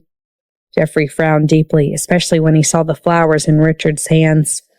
Then he looked at the decorative table that he had carefully arranged. Several glass bottles were empty. He had managed to transport these flowers from abroad. Who allowed him to pick them? He strode over, but Winnie pulled him back. Don't be so aggressive. Can't you see that he's proposing? I can see it. His handsome face was sullen now. If he wants to propose, he can propose. But why did he propose at my wedding? Is he still in our limelight? Besides, he didn't even bring flowers. He wants to use the flowers that I bought. I'm unfamiliar with Richard, so how can he take my flowers? My flowers are very expensive. Except for spending money on his own family members, he felt distressed every time he spent a dime on others. It was a waste. If he had not seen this scene, he would not have known that Richard had come to this wedding. He's Jennifer's boyfriend. It's normal for her to bring her boyfriend. Is it better when there are some more people at the wedding? Winnie did not think much of it. Instead, she was quite happy for them. The couple might have been agitated when they saw us getting married. After all, Mr. Richards seems to be about the same age as Mr. Bennet. Think about it. You're so much younger and you're already married. He's still not married in his 30s. He must be envious. Jeffrey snorted indifferently. Proposing and ruining other people's flowers? The kind of person deserves to be single and should not get a wife. Is Jennifer crazy? She actually agreed to marry him. The flowers aren't important. What's important is their love, and Jennifer has helped us before, Winnie replied. You're right. If it weren't for helping us, I wouldn't have married you in the end. Jeffrey suddenly became sarcastic. It's been rough for you to marry me, right? But since you've already married me, there's nothing we can do about it. Let's go and congratulate her. Winnie sighed and held his hand as they walked over. Jeffrey looked reluctant, but his body followed her honestly. Jennifer saw the two of them walking over and immediately patted Richard with embarrassment, asking him to put her down. Richard did as he was told. When he saw the bride and groom, he immediately put his arm around Jeffrey's shoulder. My friend, thank you so much. If it weren't for your wedding, I wouldn't have been able to find a chance to propose to Jennifer. I've been waiting for this day for too long. By the way, Winnie, when I misunderstood Leonard and Jennifer, you and April explained to me. Otherwise, I would have really misunderstood, and I will regret missing such a wonderful person for the rest of my life. I don't know you very well. Jeffrey looked at the arm on his shoulder and unceremoniously removed it. Jennifer knew his temper. He was cold on the outside, but warm on the inside. Director Jeffrey, I'm really sorry. He caused so much trouble at your wedding. If I had known that he would be like this, I wouldn't have brought him here. Jennifer, don't say that. When he smiled and held her hand. You're so busy, yet you're still here to be my maid of honor.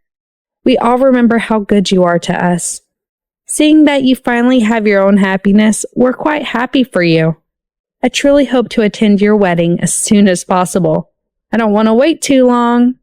No problem, Richard laughed. Hurry up and eat. Although the proposal was successful, we still have to eat. When he smiled and invited them all to sit down. On the other side, Melissa was asking them to prepare a toast. After all, it was already late.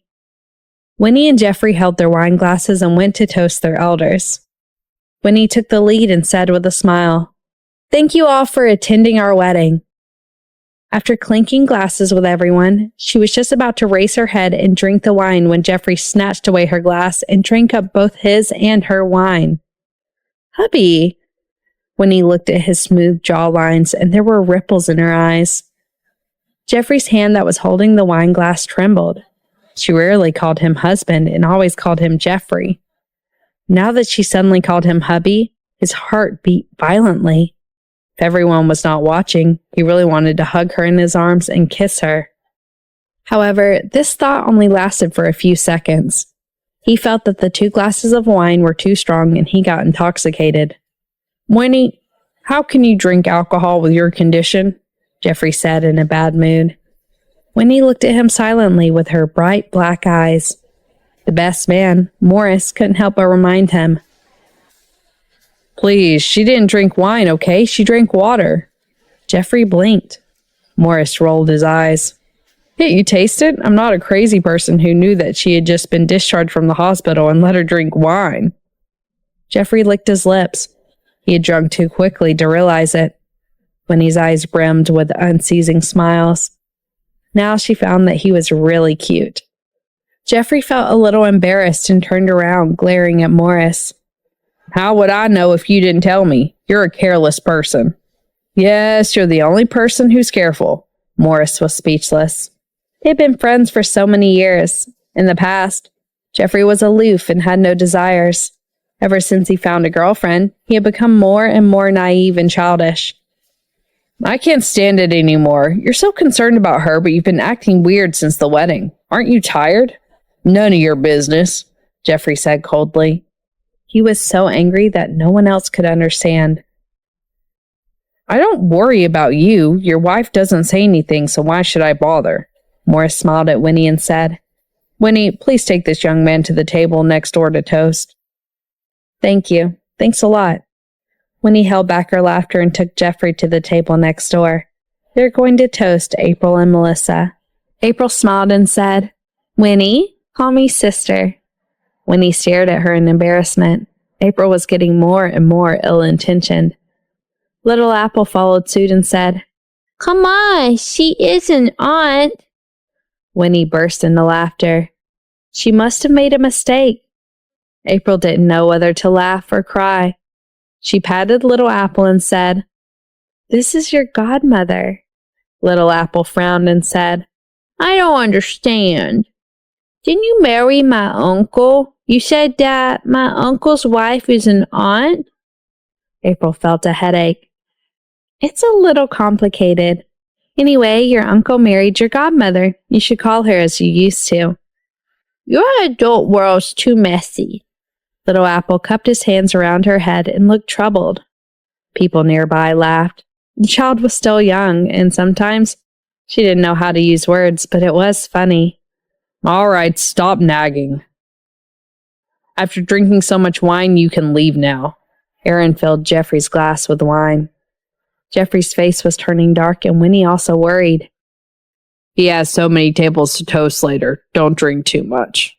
Melissa waved her hands and said, "Winnie, it's okay. Let him drink. He has a high tolerance." Winnie was surprised. She didn't look like his true mother. "What, you're not drinking?" Aaron raised his eyebrows and said, "Who doesn't get drunk at their wedding? When I was married, my comrades in the army drank me to death." Now it was finally his turn to take revenge on others, wasn't it?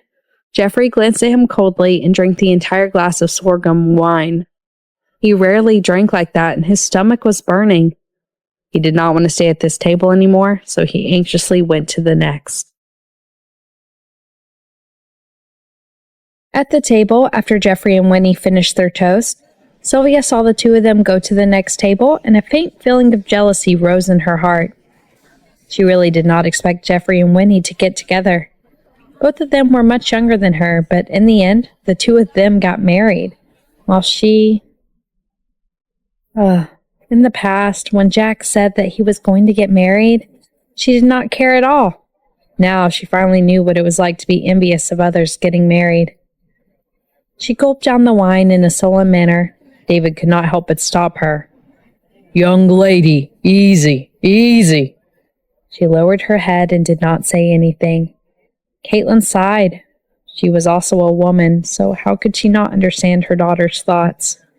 Don't think about it. I think you should just let go of the past and find a new start. There's nothing that you can't get over. Sylvia felt annoyed and frowned.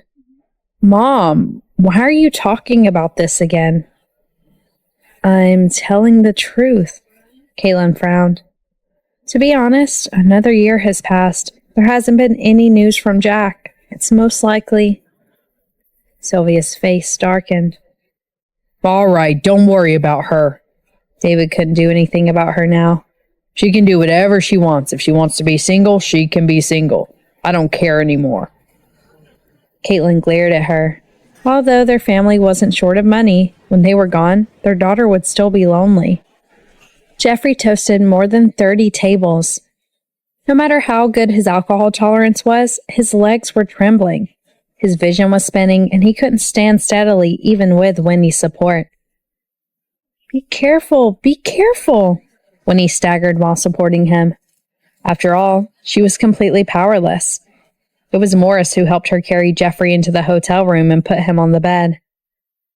Winnie, you should go and eat. I'll watch over here, Morris said.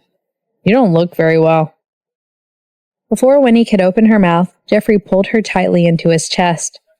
His hands pressed hard on her shoulder like a child hugging his beloved toy. You're not allowed to go anywhere. Stay here with me. Morris shook his head. He really wanted to take a picture of Jeffrey's face. He really could not stand it anymore. He spoke coldly while treating her like a treasure. You go ahead. You're a guest. I'll tell my mother to send some food over. Also, I'm a little tired. I want to rest for a while, Winnie said with a smile. Okay then, I won't disturb you. Morris felt that there was no way for him to pull them apart. He closed the door and left early. The moment the door was closed, Winnie lay on Jeffrey's body and did not move. She was really tired. After soaking in the sea for so long yesterday, her body had not recovered. She did not have a good rest in the morning, so she felt that she did not have any strength left. However, it was not a good idea to keep lying like this. She struggled to pull Jeffrey's hand off her shoulder. Hubby, can you loosen your grip? I'm not going anywhere. Let me get up for a while. Jeffrey opened his eyes in a daze. Although he smelled liquor on his breath, he could still smell the fragrance coming from her body. Her fragrance was a little bit strong today. The smell of her lipstick, foundation, and hairspray were mixed together, but he could still smell the familiar body scent from her. Besides, she was wearing a red wine-toasting dress with golden peonies embroidered on it. It was elegant, even though the buckle on her collarbone was tightly fastened together. He instantly flipped over uncontrollably and pressed Winnie onto the big red wedding quilt. Winnie? She was shocked. When she saw his red eyes, she had a headache. She turned around and wanted to run, but she was pulled back by Jeffrey. It's noon now. The guests didn't leave. However, Jeffrey was completely drunk at this moment. How could he hear what she said? He didn't remember many things now, especially those unhappy memories. He only remembered that he had waited for a long time and she had finally married him. Winnie, don't move. I love you. I've waited for this day for far, far too long. Winnie's hands trembled slightly. She had always kept her eyes open, watching his jet black eyelashes flutter. All of a sudden, she felt that everything was worth it. With his love, everything was worth it. Previously, with how he behaved at the wedding ceremony, it was impossible for her not to mind at all. Although she knew that he was acting out of anger, that was still a wedding that a woman would only have once in her lifetime. However, it was no longer important at this moment. She just wanted to hold him until the end of time. However, she barely lost her resistance for a short while, and Jeffrey became even more aggressive. The dress he had hired a famous designer to meticulously make was torn apart forcefully by him just like that. She cried out in surprise and was completely speechless. She liked this dress very much and had planned to keep it well. Who would have thought that? Winnie. She basically had no strength left to resist. Her already weak body could only let him do whatever he wanted now. When they were making out ferociously in the room, the door outside was suddenly pushed open. "Winnie, do you guys want to?" Melissa had just opened the door when she had heard her son's rough breathing coming from inside. Although she could not see the scenery on the bed, she could see the scattered gowns and shirts on the floor. Her face turned red. She hurriedly went out and closed the door behind her. She gasped in her heart. This bastard was so weird to his bride at his wedding ceremony. The guests hadn't left yet, and Winnie hadn't even had lunch yet, but he had already dragged her to the bed. What kind of nonsense was his son doing? At least he should wait until the wedding night. There were so many visiting guests from far away. How rude was it to neglect them? As a mother, she was having a headache. Why didn't you go in? Kenneth walked over with April and Aaron. "Mom, ask Winnie to have dinner too," April said. "Don't let her starve. She hasn't recovered yet." She had been a bride before, so she knew how hard it was to be a bride. She did not care about her brother at all. After all, he was a strong man. "Uncle and the others are coming from Luxembourg. They'll be leaving soon, so we have to send them off," Aaron reminded her. Many relatives of the family were coming from Luxembourg today. Melissa coughed awkwardly and said, "Well, it's not good to call them now. They're asleep. They're probably too tired." Her answer was very reserved. April frowned. "The guests haven't left yet, so why are they sleeping?" "Understandably, Winnie isn't feeling well, but Jeffrey—" Before she could finish, she suddenly understood and said, "They can't be doing that in the room." Her red lips parted slightly and her face turned red with surprise. All right. Melissa waved her hand. As a mother, she felt embarrassed and said, "They are young people. You have to understand they're full of energy and your brother drank too much." Kenneth also felt embarrassed and said, "I didn't behave like him even when I was drunk after my marriage ceremony." "Yeah, me too," Aaron nodded in agreement. His handsome face filled with complicated emotions. "I can't do anything about that," Melissa rubbed her forehead and said, "Let Aaron and April go see the guest off. Tell the public that the bride isn't feeling well and that Jeffrey is accompanying her. Anyway, everyone knows that the bride fell into the water yesterday." "That's the only way," April nodded helplessly, then walked out with Aaron. Aaron gently wrapped his arm around her waist, then said in a low and troubled tone, "I used to be too serious. When we got married, why didn't I hook you up with me in the middle of the afternoon? Why did I wait until the evening?" April nudged his lower abdomen in embarrassment. "That's inappropriate. If you dare to do that, I'll never let you go. How can you be so ridiculous?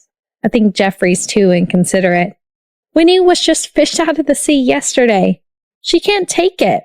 She can't even have a wedding night consummation." "So, not everyone is as understanding as I am?" Aaron smiled coldly and said, "April, don't you think so?" He was asking for an appraisal again. April sighed and said, "I'll talk to Jeffrey about it later." "Yeah, that's right. Tell him to learn from his brother-in-law." Aaron nodded and said, "April, look at how passionate young people are. Shouldn't we learn from him? After all, you're about the same age as Winnie." April was embarrassed. She could not talk about this topic anymore. Did she really need to learn from her? She ignored him, but Aaron hugged her and said, "April, my baby April." April had goosebumps all over her body. She could not take it anymore and said, "Are you done?" It was already 4:30 p.m. when Jeffrey woke up. Birds were chirping outside the window. He rubbed his head and turned to look. Winnie was sleeping in his arms. Her hands wrapped around his narrow waist. Her cheeks were red and her body was as hot as a ball of fire. Jeffrey was so scared that he woke up all of a sudden. He hurriedly hugged her and gently called out, "Winnie, Winnie." Winnie opened her eyes in a daze and glanced at him. She lazily buried into his chest. "It's uncomfortable." "Here, you're having a fever." Jeffrey picked up the clothes and put them on her. He blamed himself. Why did he go crazy when he was drunk? Her body had not recovered to begin with. Fortunately, the two of them had brought clothes. He dressed her in thick clothes and quickly carried her out. Outside was the resting room. Melissa was anxious when she saw him carrying Winnie out. "You naughty child! You know she's not well, but you didn't take it easy." Jeffrey frowned in frustration. He had drunk too much previously and did not remember much. "I'll take her to the hospital. Help me take care of Jenny." After saying that, he carried Winnie and left in a hurry. Kenneth sighed. Are they spending their consummation night in the hospital? It's the first time I've heard of such a thing. "Let them be." Melissa waved her hand. They were already married, so they could not care too much. They just needed to take care of themselves and their granddaughter.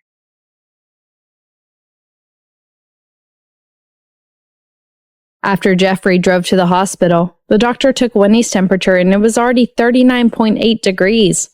He can only put her on an IV drip as a treatment. Winnie's fever had been so bad that she felt dizzy. When she woke up, it was already 8 o'clock at night and her stomach was burning. She opened her eyes and looked at the man lying on the side of the bed. She grunted. "Hungry." She had not eaten for 2 meals, and now she was so hungry that her chest was pressed against her back. Jeffrey immediately got up and opened the insulated box. When he opened it, she could smell the fragrant chicken soup oozing out. He held the spoon and fed her spoonful by spoonful. Looking at her pale face, he lowered his eyes slightly. "I shouldn't have drunk had I known this would happen. I should have been able to control myself when I drank too much."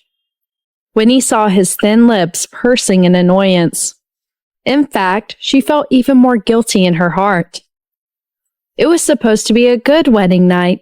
If she had not fallen into the sea and caused her poor health, she would not have been sent to the hospital. "Do you know what you said when you were drunk?" She suddenly looked sideways and said with a smile. Jeffrey was stunned. He could not remember anything, but with his personality, he probably knew what he would say. His dazzling face suddenly became awkward. "You said you loved me," Winnie said with a smile. "You didn't say it at the wedding ceremony today, but I was quite happy that you said it later. But you really shouldn't have torn my dress. I still wanted to keep it well. Why are you so forceful?" Jeffrey was embarrassed. He thought that he did not live up to his expectations and insisted on being strong for a few days. But in the end, he succumbed to her beauty before night fell. "I drank too much and was seduced by your beauty for a moment." Winnie burst out laughing. After she finished laughing, she suddenly froze. "So we stayed in the room this afternoon and did not go out after that?" Jeffrey looked at her indifferently. "I don't know. I drank so much and when I woke up it was already past 4 o'clock. Winnie was embarrassed. If he did not know, then she did not know either. After drinking so much alcohol, his vitality was still so good, abusing her like a piece of plasticine. She did not have any strength in the first place, but later she was completely exhausted by him. She didn't even know when he finished, as she fainted in advance. What about the guest? Winnie wanted to die. There was absolutely no pair of a newlywed couple like them who rolled together in the middle of the day. "My mother said that my sister and the others have sent them off. Don't worry." Jeffrey looked at her, breaking down, and a smile appeared in his eyes. "How can I be assured?" Winnie's face was incredibly red. "How am I going to face people in the future?" "My sister announced to the public that you were not feeling well and that I was accompanying you. Everyone can understand," Jeffrey said indifferently. "I don't have the guts to face April either." Winnie wanted to cry, but no tears came out. Jeffrey snorted. "You've already seduced her brother anyway. Why are you still talking about your guts?" Winnie thought sorrowfully. Now April must think that she used her bedroom skills to seduce her brother away. She was really wronged. "Stop nagging. Open your mouth," Jeffrey ordered, and a piece of chicken was directly stuffed into her mouth. Winnie chewed it. It was fragrant and sweet. In the past, she had to endure every illness by herself. Now that she had a hubby, it was different. No matter how angry hubby was, he still prepared to eat and drink on the side of the hospital bed. Jeffrey, you eat too. What are you calling me? Jeffrey's lazy gaze swept over. Hubby, Winnie forcefully changed her tone. But didn't you want me to call you that during the day? I don't like it, but didn't you take the initiative to call me that just now? Did I force you? Jeffrey asked with a fake smile. No, Winnie smiled. I did it voluntarily. Good girl. Jeffrey was still satisfied. You said that if I married you, I would have to spend my wedding night in the hospital. This is completely different from what I thought before. My original plan was to return to our carefully decorated villa and spend the night there. Then I would fly to Finland the next day and spend a few more nights there. Now it's all gone. Who will compensate me for my wedding night? Winnie suddenly felt her legs trembling. At this moment, she was so glad that she came to the hospital. This was the first time she felt that IV drip infusion treatment was so wonderful. How do you want to compensate me? Jeffrey saw that she did not speak, so he reminded her repeatedly. Actually, didn't we also do it in the afternoon? Winnie said awkwardly. Take it as compensation. I was drunk. I don't remember anything, Jeffrey snorted. Get well quickly and make it up to me. I don't want to always be the one taking initiative. I'm tired. Winnie blinked. So, next time you take the initiative. Jeffrey continued to put chicken meat in her mouth. Anyway, you've already experienced great storms in the real sea. I think no one can exhaust your stamina anymore. Winnie was about to break down as she chewed on the chicken. She had been through great storms before, but what did that have to do with this? It was not easy for her to finish her dinner. Only then did she find out that she still needed a bottle of anti-inflammatory water. After the infusion, we can go back. I think I'm already better. Jeffrey frowned and did not quite agree until Winnie said, I don't want to live in the hospital on such a special day. I don't want to smell the disinfectant. I want to go back and take a look at our new room. I want to see how well you decorated it. Don't worry, I won't force myself. Hearing her words, Jeffrey did not force her. After the infusion was done at around 9 o'clock, Winnie was helped to sit up slowly from the bed. Jeffrey bent down to help her put on her shoes and tie her shoelaces. When Winnie wanted to get out of the bed, he bent down in front of her and gestured for her to climb on his back. Her lips moved gently, but before she could say anything, he already turned around. Hurry up. I don't want you to die of exhaustion and change your mind early. Winnie, you owe me too much. You have to accompany me until I'm 70 or 80 years old. Yes, sir. Winnie pursed her lips and smiled. She lay on his back and even leaned over to kiss his cheek. Don't be restless. Jeffrey glared at her. Oh, then I won't kiss you anymore. Winnie nodded and said, I mean, you can kiss me directly on the mouth. Jeffrey quickly said, What a joke. How could his woman not take the initiative in the future? Winnie smiled. Turn your face around. When Jeffrey heard that, he hurriedly raised his neck and waited for her to kiss him. However, after waiting for a long time, she still kissed his cheek. He was angry. Winnie! I'm already very serious. Winnie nodded. I'm not joking. Jeffrey was so angry that he laughed. I see that your body's recovered. You can even joke now. All right, let's go home. Winnie wrapped her arms around his neck. Jeffrey snorted and carried her downstairs. On the way back, Winnie looked at the night scenery on the street and suddenly said, Stop, stop, stop! I saw a milk tea shop. I want to drink milk tea. You're really bossing me around, Jeffrey said, but he still drove the car slowly to the roadside and stopped. And a piece of cake, when he felt that her mouth had no taste at all. Jeffrey said arrogantly, When did I promise you to buy it? I'll go by myself if you don't go, Winnie said as she was about to unbuckle her seatbelt. Jeffrey immediately stopped her and warned, Don't move, I'll go. Winnie smiled and said, Hubby, I didn't realize it before. Now I think you look so cute. I finally understand why April likes her hubby so much. Don't compare me to Aaron, Jeffrey denied. Men can't be said to be cute. They can only be said to be awesome. After saying that, he opened the door and got out of the car. However, when they walked towards the milk tea shop, the corners of his lips could not help but curl up. She actually praised him for being cute. How cute was he? He had a cold attitude toward her, but yet she still praised him. He could not understand what the women were thinking. However, when he walked into the milk tea shop, he still took a glance at the window. Tonight, he was still wearing a suit. Under the orchid lamp, he looked exquisite and elegant. Someone in the shop immediately recognized him and whispered, "It's Jeffrey." "Isn't he and Winnie getting married today? Is he here to buy milk tea for Winnie? I heard that Winnie loves drinking milk tea the most." "So happy." Jeffrey ignored everyone's attention and bought a cup of milk tea before leaving.